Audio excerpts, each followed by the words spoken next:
Ես չեմ սիրում ձեր սառը արդարությունը։ Ձեր դատավորների հայացքում նշմարվում է միշտ դահիճն ու նրա սառը դանակը։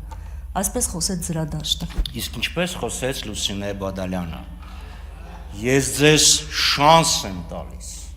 Շնորհակալություն։ Ես վաղը պարարտ ես կզոհաբերեմ, որ դուք այդ շանսը մեզ տվեց։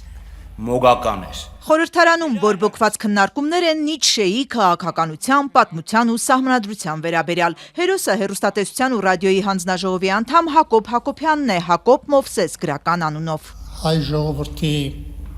պատմության ամենաբարձր կուսակցության անդամն եմ ինձ համարում, տորից թույլ տվեք կրկնել։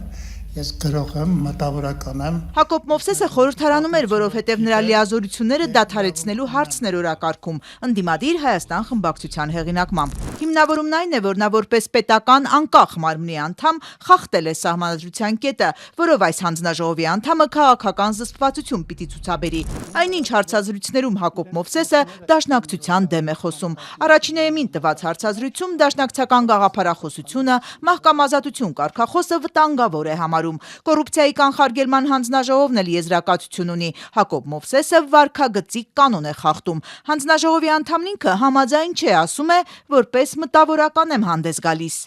Ես մեր ժողովրդի պատմությունը գիտեմ եւ իրավունք ունեմ այսօրվա իրադարձությունները լինեն քաղաքական, լինեն կուսակցական, մտավորականի դիրքերից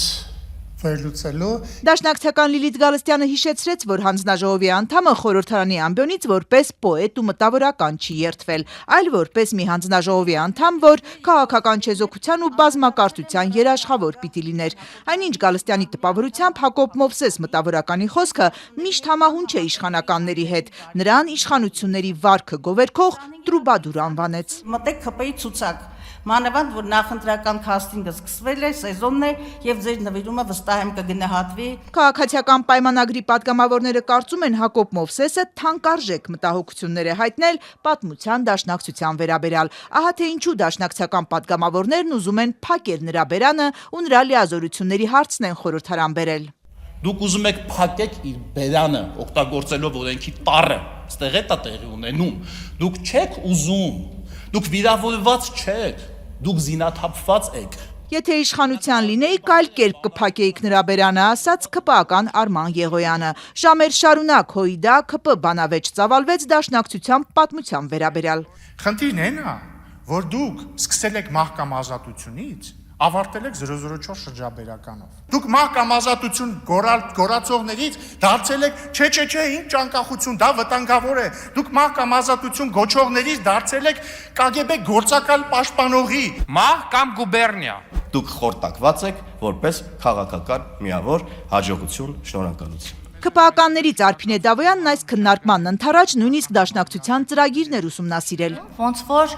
ինչ որ մի դիակի ատաշիրի մում անեն, մասունքները բերեն դնեն մի հանդիսավոր տեղում եւ ասեն, որ այս մասունքները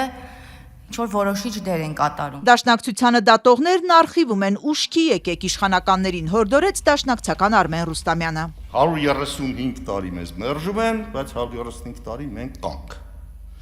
Այս ֆենոմենը իհարկե դուր չի գալիս առաջի հերթին թուրք-ադրբեջանական տանդեմին։ Նրանք այնքան են պայքարել մեր դեմ, որ դուք չեք էլ հասնի դրան վազելով։ Եթե դաշնակցությունը չլիներ, դաշնակցության տեսակը չլիներ, որի մասին ես կանդրադառնամ, այստեղ դրա մասներն են շատ խոսում։ Մենք կլինեինք, դուք կլինեիք,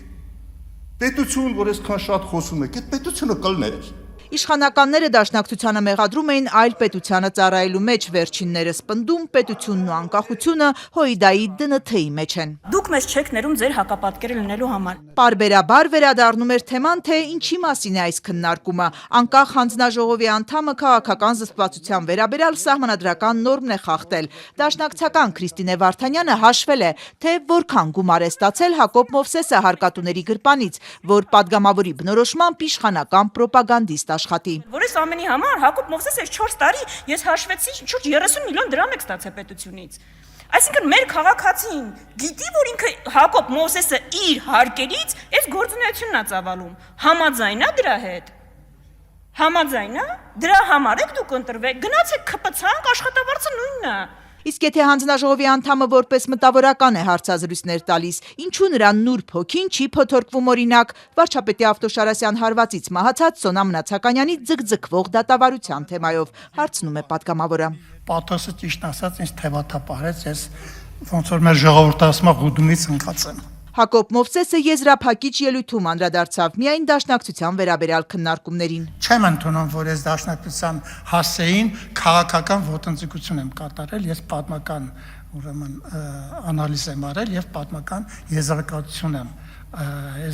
եմ հանգել։ Նրա լիազորությունները դադարեցնելու հարցը խորհրդարանը վաղն է քվեարկելու։ Այսօր արդեն հստակ է, որ նա կշարունակի պաշտոնավարել։ Իշխանականները նրա ելույթները համարում են ճշմարիտ, կարծում են, որ 4 տարի առաջ էլ ճիշտ ընտրություն են արել նրան ընտրելով եւ տեղին չեն համարում այս քննարկումը մեծ մտավորականի անվան շուրջ։ Ես իրոք ամոթից գետինն եմ մտնում։ Հնչեցին թեթև հորդորներ, որ հրապարակային դատողություններում ավելի զգայուն զուսպ լինի։ Ընդդիմությունն էլ է վստահ, որ իրենց առաջարկը չի անցնի։ Հակոբ Մովսեսը կշարունակի հանձնաժողովի անդամ մնալ։ Այսպիսի հրաշալի պրոպագանդիստի,